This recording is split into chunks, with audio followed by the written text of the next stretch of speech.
expected of you? What's expected of me? Now it's 2:45. Let it all get away. Oh, what the hell can I do to fill the pages with strangers? Kiss the girl, take it in, feel the ages. Time to, but it's all so good. And on February 6, 2016, Beyoncé released a new single, Formation, complete with a music video and a next day Super Bowl halftime performance. Now, most of us are familiar with Beyoncé. We've heard her music, we've seen her perform either live or on TV, but this was a different Beyoncé. We saw her paying homage to the Black Panthers at the Super Bowl. We saw her standing against police brutality in her Formation video.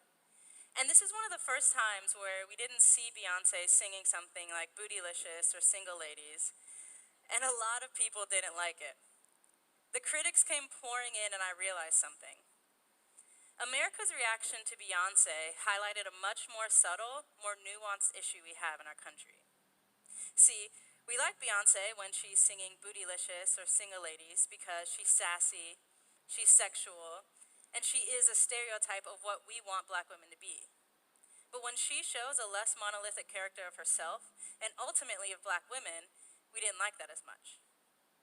And now we're in a space and time in our country where racial tensions are high, people are protesting, people are polarized, and what we see every day on our social media feeds and on the news are people standing on extremes of every side of this issue.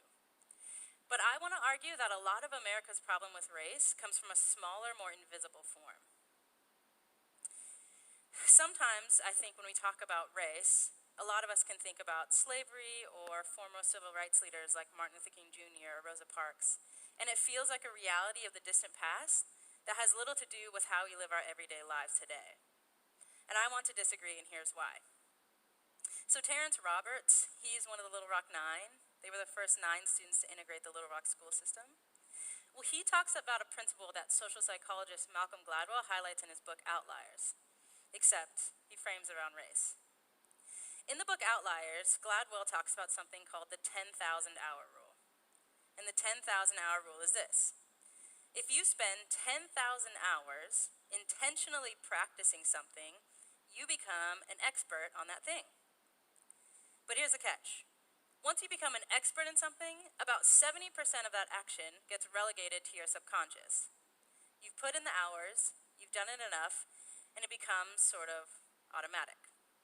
For example, if you were to ask gold medal gymnast Simone Biles how she jumps on a 3-inch beam, does a no-handed cartwheel, 4 flips off the back, and lands squarely on her feet, how she does it, she'll only be able to give you about 30% of that answer.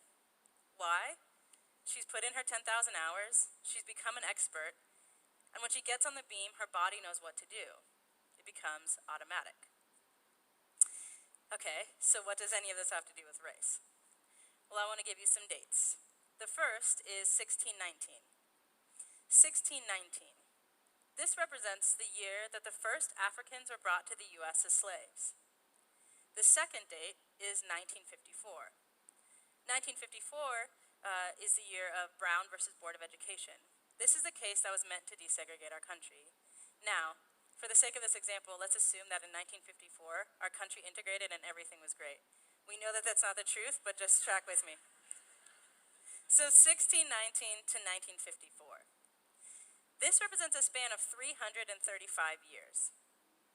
Now, for these 335 years, our country intentionally practiced the dehumanization of, the abuse of, the exploitation of, and the segregation from Black people in this country. For those 335 years, Black people were owned as property, were refused citizenship, were treated as less than, were bought and sold as commodity, used for entertainment, and disregarded. Now, if you're wondering how that time breaks down, those 335 years represent 294 10,000 hour units. So our country became an expert 294 times on the dehumanization of, the oppression of, the abuse of, and segregation from black people in this country. Now remember, once you become an expert in something, 70% of that action gets relegated to your subconscious. So if we look around and we ask ourselves, why are racial tensions still so high? Why are so many parts of our country still so segregated? What is going on? If we trust our automatic responses, we'll only be able to give you about 30% of that answer. Now, assuming that in 1954, when legally some things changed, we've only even been trying to do something different for 62 years.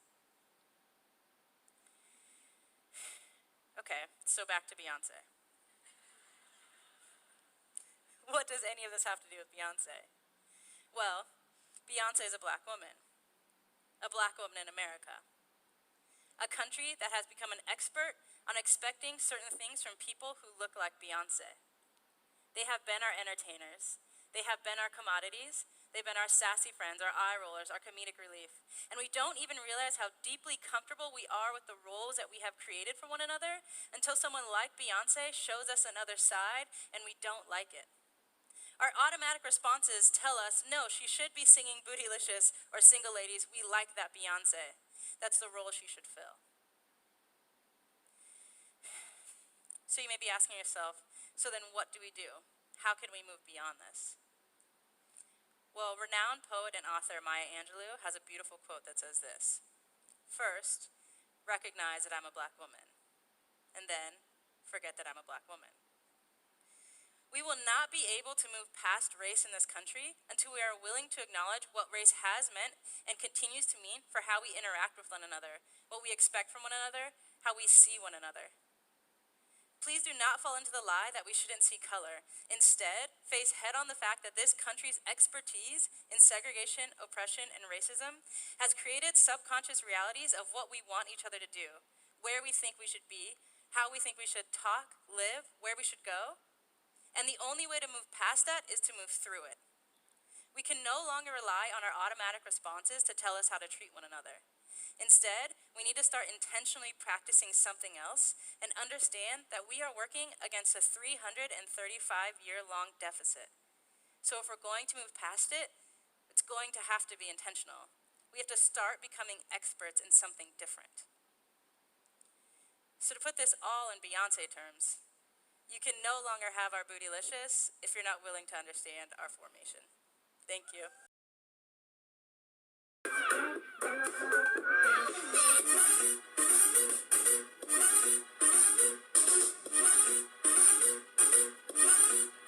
Check it. Oh, I think I got the fever. I'm heated.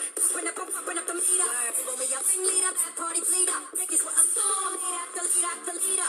Hey, can you dig it? I come alive, only give me what you got. Back up, shake up, pump your fist up. You took the shot of the buck, shots to bust.